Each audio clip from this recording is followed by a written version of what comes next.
In 3, 2, 1, go. We're the Whale Morning Show, Big Wally and Leanne Taylor. Like people couldn't figure that one out. Hush. Hey, we got a special Christmas gift for you. We completely effed up how the Grinch stole Christmas. So you can be amused and make yourself feel better while you're having a crappy holiday. Yeah, here you go. It's a Christmas apple. That's your gift. Poison? So enjoy what we have for you, and please don't blame us, and please no lawsuits. Thanks. And Merry Christmas. Here's a stapler now. Oh, bless you.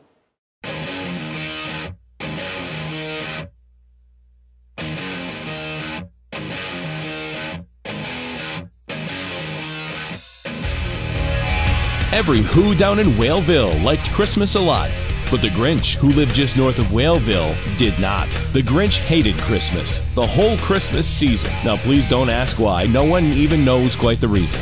It could be that he couldn't rock on quite right. It could be perhaps that his guitar strings were too tight. But I think that the most likely reason of all may have been that his heart was 2 sizes too small. But whatever the reason, his heart or his strings, he stood there on Christmas Eve, hating pretty much all Christmas things, staring down from his cave with a sour, grinchy frown at the warm-lighted windows below in their town. For he knew every Who down in Whaleville beneath was busy right now hanging a mistletoe wreath. And they're hanging their stockings. He snarled with a sneer. Tomorrow is Christmas. I need a beer. Then he growled with his Grinch fingers nervously drumming. I must find a way to keep Christmas from coming. For tomorrow, he knew all the Who girls and boys would wake up bright and early.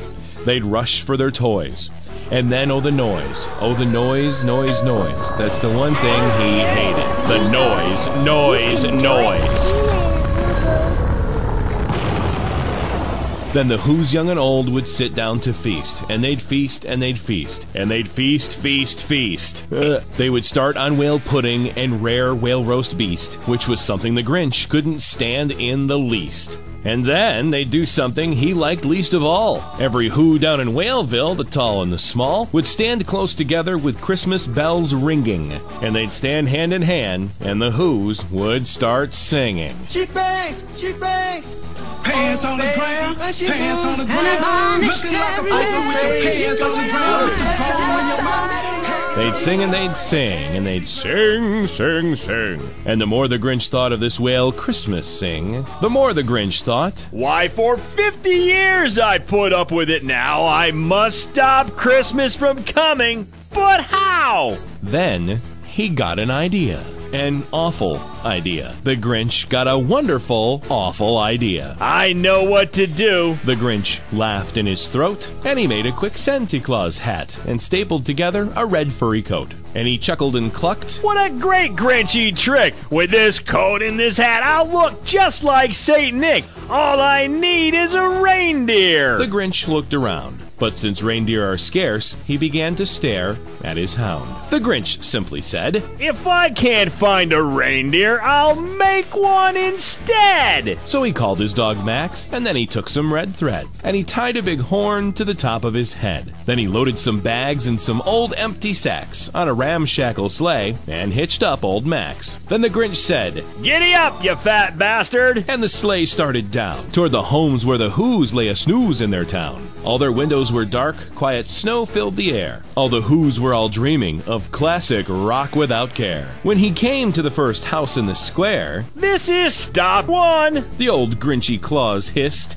and he climbed to the roof, empty bags in his fist. Then he slid down the chimney, which was a rather tight pinch. But if Santa could do it, then so could the Grinch. He'd gotten stuck only once, for a moment or two, then he stuck his head out of the fireplace flue, where the little Who stockings all hung in a row. These stockings, he grinned, are the first to go. He slithered and slunk with a smile most unpleasant around the whole room, and he took every present. Lipsticks and guitar picks, speakers and drums, microphones, harmonicas, and all the rum. He stuffed it all in bags, and the Grinch very nimbly stuffed all the bags one by one up the chimney. Then he slunk to the icebox and took the Who's feast. He took the whale pudding. He even took the roast beast. He cleaned out that ice box as quick as a flash. Why, that Grinch even took their last can of whale hash. Then he stuffed all the food straight up the chimney with glee. And And now, grinned the Grinch. I will stuff up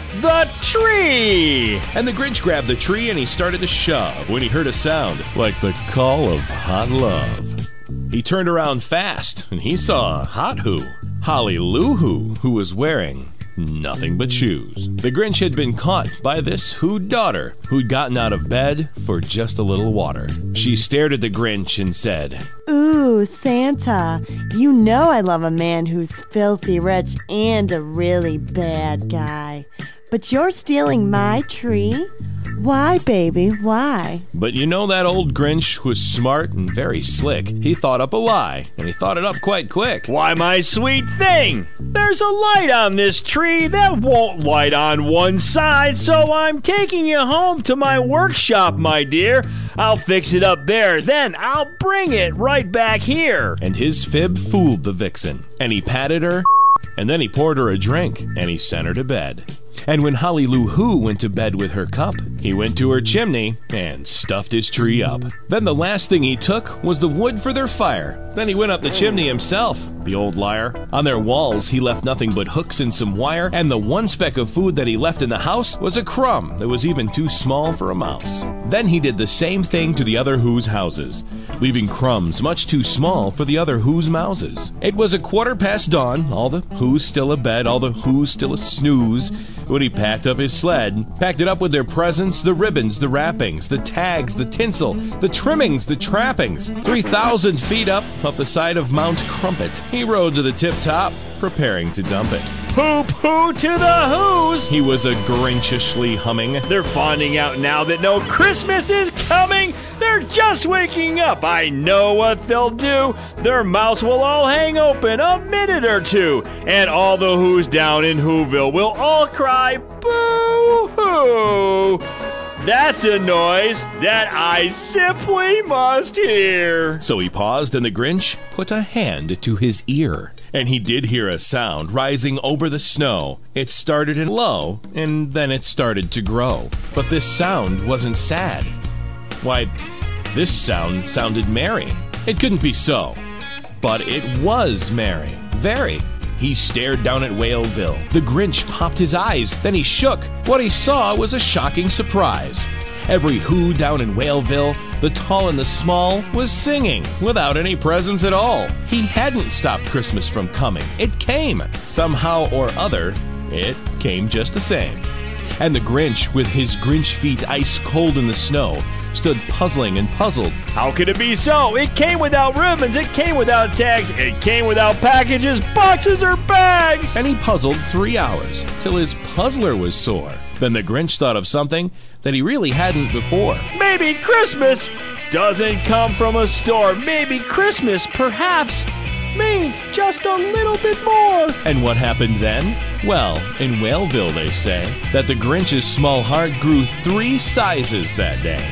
And the minute his heart didn't feel quite so tight, he whizzed with his load through the bright morning light. And he brought back the toys and the food for the feast, and he himself, the Grinch, carved the roast beast.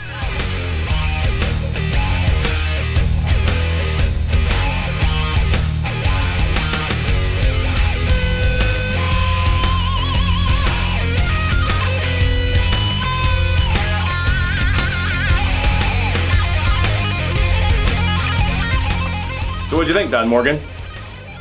Hot bug. Dude, totally wrong video. Oh, my bad.